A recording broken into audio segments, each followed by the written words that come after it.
It's either going to be a good deal or there isn't going to be one. That's what Secretary of State Marco Rubio has to say. Let's talk to Jim Carafano, Senior Counselor to the President and E.W. Richardson Fellow for International Engagement at the Heritage Foundation, about what he thinks. Jim, welcome back. Good to have you with us. Hey, well, you just caught me because I'm just leaving. Okay. Well, we're glad to have you. To the airport. So deals on, deals off. It goes back and forth. I feel like the American public is getting access to a lot of sausage making, but at the end, if there's a deal, that's the goal. What's your assessment of where we are at this point? Well, like I said, I'm very sanguine about the whole thing. First of all, in terms of the process, there is a lot of telephone trade going on here. A lot of these leaders are in hiding. They're physically passing messages back and forth so that they can't be tracked and targeted. So it literally takes days, I think, to get a full cycle of, hey, this or that. Clearly, the Iranians are still playing a game here because there's a hardline group that does not want to admit failure and wants something to say so they can turn to the people, not because they think the people love them and want them to succeed, but because the people fear them. And as long as they can say, oh, we're standing up to the Americans, then maybe, people will stay in their houses and not, put them up against the wall and shoot them. So, they're struggling to get on to say, basically to find a way to save face. The problem with that is anything of substance that would allow them to save face, the president's not going to agree to that. He's not going to agree to let the IRGC control traffic through the Strait of Hormuz. He's not going to agree to allow them to keep the remnants of a nuclear program. Look, so like I said, it's a deal or no deal. I fully believe that if there's no deal, that there's sufficient capacity to not only open the straits, but we're seeing so much energy and action going into alternate ways of moving product to market that at some point it's just not even going to be. We're going to be down to such a fraction of the global oil sales that it won't even be relevant because the lifeline is going to have rerouted itself. So I don't think it's a problem. The other thing is I think what we've seen here is the argument, which by the way I made a couple of months ago, was the president will want to get this off his plate as he heads into the midterms, and he will only be going into Memorial Day with gas prices going up, not down. I think the president's been pretty clear that no. One, he doesn't think he's going to lose the midterms. Two, he thinks he's going to get this economy up and running regardless of what happens with straits. And three, he thinks it's too important to culminate this in a bad deal just on the hopes he might get a few extra votes next November. So the notion somehow he's going to be driven by a domestic political agenda in winding this thing up, there's zero chance of that. So if the Iranians thought that, if the critics thought that, none of that's going to happen. So that's kind of where we are. It's like, if people want to be positive and absolute confidence exactly how a war ends, my advice to them is never start when to begin with. Well, there you go. We're speaking with Jim Carafano with the Heritage Foundation. I feel as though the scariest outcome of whatever happens to conclude this or to manage it is that President Trump somehow capitulates to a political pressure and it gets handed off to the next guy or girl who we don't know who that might be. How definitive does the conclusion of this have to be under Trump's term to ensure that it can't be completely undone if the next person that gets in wants to take it in an entirely different direction? Well, the next president would literally have to sit on their hands for 4 years and do absolutely nothing, take all the sanctions off, completely ignore the Iranians, for them to actually begin to rebuild to the kind of threat they were just 12 months ago. The president said 10, it was 20 and then 25 or whatever, but literally we're talking a decade of rebuilding to reassemble the surrogates, to build back a ballistic program so that it has the capacity to overwhelm everybody in the region, to actually have a credible threat of putting a nuclear weapon on a missile and shooting at somebody. That's a decade off under the best scenarios. So it'd be very, very difficult for somebody to completely unwrap what the president's done. Remember, it's not just President Trump. Every nation in the region has a stake in knowing that Hamas would crush them if they could. And so, just like we saw all the Europeans line up against Russia once they realized that, they had skin in the game here if they want to survive in the future, we're seeing the same thing in the Middle East. I'm pretty confident that the worst case scenario is incredibly unlikely. Well, I think to myself about what the president has been willing to do. It seems as though he's doing the right thing, even though it's not, at least in this very moment, the politically expedient thing. People do pay attention to gas prices. They do have everyone's attention. We've been asked to pay high gas prices for much stupider reasons by politicians in this country.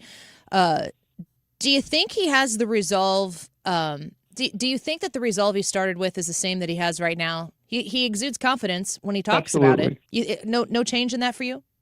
I actually think he has more confidence now because he is facing a foe with such diminished capacity, which has so few options.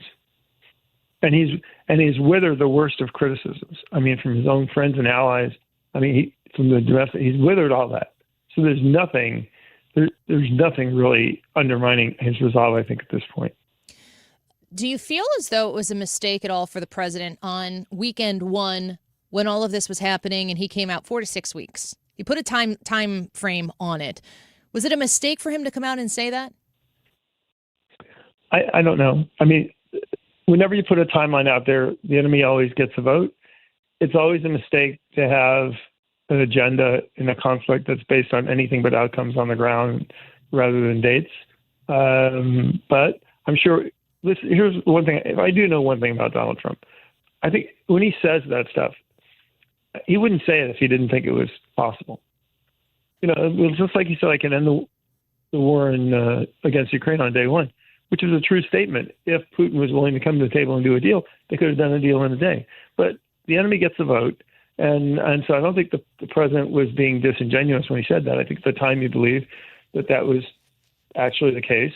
And but this is not uncommon. FDR at the end of World War II said every American troop will be home from Europe in 18 months. Mm-hmm. He was only off by about 100 years. We're speaking with Jim Carafano here on the Annie Frey Show. This past weekend, Memorial Day weekend, a lot of people are, taking time off of paying attention to the news to appropriately recognize Memorial Day and also celebrate with family and friends the freedom that we have here, especially by those who have given everything to protect it and provide it. During the news cycle, I saw a few things, reports about, J.D. Vance being rushed back to the White House. Maybe there's an Iran deal that's going to take place. Then I see some people barking about why it's not a good one, Ted Cruz being one of them. I also saw some news reports suggesting that maybe there was an imminent attack on the U.S. Embassy in Ukraine. And then now it's Tuesday, and I don't have a conclusion on any of those stories. What do you make of those headlines? A couple of weeks ago, after when the first country wouldn't let us use bases for epic, there were all these articles that the NATO summit was going to be canceled based on absolutely nothing. And here we are, all we're talking about is getting ready for the NATO summit. The news cycle today is as crazy bad as it's ever been. But I think the optimist. This gives people an opportunity to hone their own judgment and thought. Mm-hmm. I mean, so when these things pop up, the first thing you should do is ask yourself is, does this make sense to me? If the answer is yes or no, and then go from there. But, use some judgment. They're doing us a favor. They're telling us if we want to know what's going on in this world, we have to rely on a bit of our own judgment here.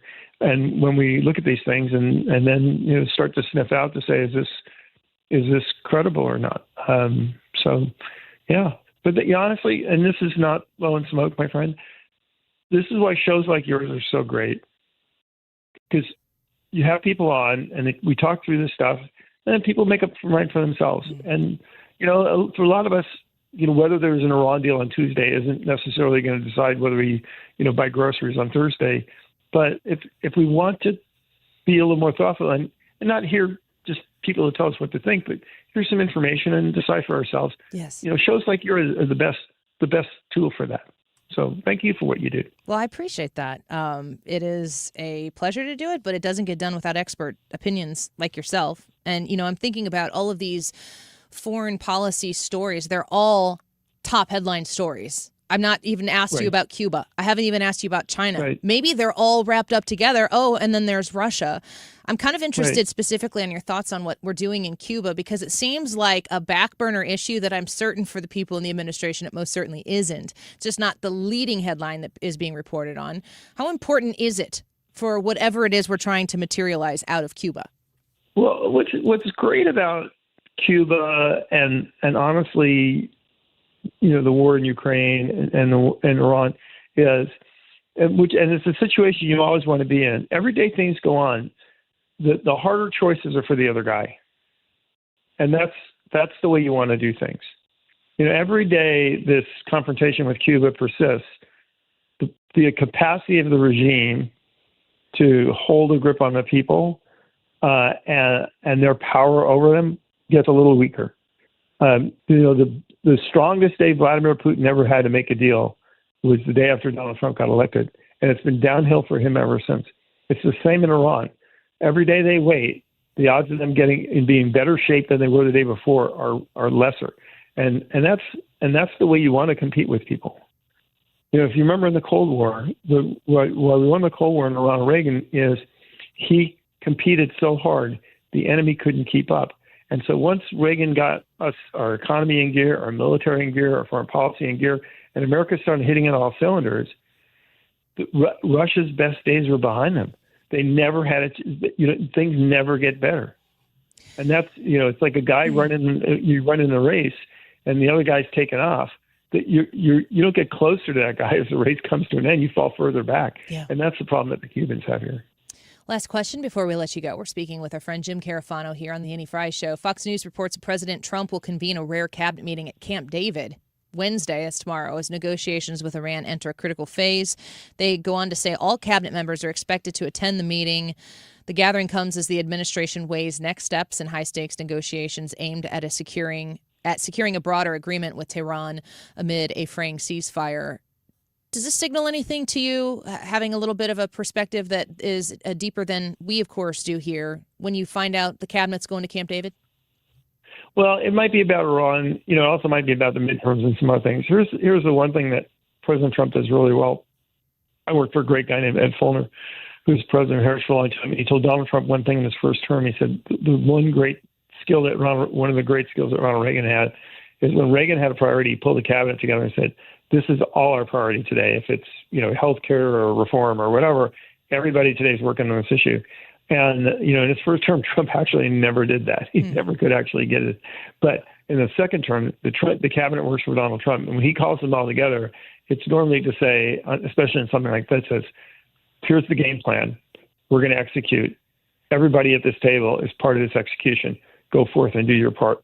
And it certainly has been impactful when he's done that. So I don't know exactly what the agenda will be, but it really, I think, shows the strength of the leadership of this president. We should have a lot of confidence and be reassured when the president's pulling his team together, because that means he's ready to act. Because Bill Clinton used to do this all the time. It was a talk shop. He hated making decisions, and he never wanted to make a decision. But he just loved to hear people talk to death. Trump doesn't do that. If he's pulling people together, it's to act. It's not to talk. It's refreshing. Jim Carafano, before we let you go, I'd be remiss if I didn't ask you about Memorial Day and what this type of day means for you as a lieutenant colonel, your experience of working deep with men and women who are on the ground, who are doing the things that keep us free. What are your thoughts when you're celebrating Memorial Day? I'll tell you one story, and it's the one that always sticks with me. When I went to my father always wanted to go out at West Point because he was in the Korean War, and the officer he served under, he thought was one of the finest human beings he ever knew. And he just associated that guy with West Point. That if West Point produced this guy, West Point must make great leaders and stuff. And that the second lieutenant was killed he was a West Point graduate, but he was killed. And when I actually went to West Point, there was this thing called Cullum Hall, which is a thing where they used to have dance parties, I guess, mainly but it used to be where the association and there's a plaque there with the name of every graduate of West Point that died in the Korean War. And so the first time I went in there, I went up to that plaque and I just saw that guy's name. And that just, to me, it's just everything about service and sacrifice. So it's such a big day in our lives. People have no idea that people essentially, military service is an imitation of Christ. People who literally put their lives on the line to try to make the world better for other people. It's one of the most precious days that we have every year. Well, we are grateful for your service, and our hearts are with you as you remember those who have served and who have gave all. We're grateful for them. We're grateful for you, and we thank you for being on with us today. Thanks, my friend. Take care. Bye-bye. Jim Carafano, Senior Counselor to the President and E.W. Richardson Fellow for International Engagement at the Heritage Foundation, a Lieutenant Colonel on the Annie Frey Show.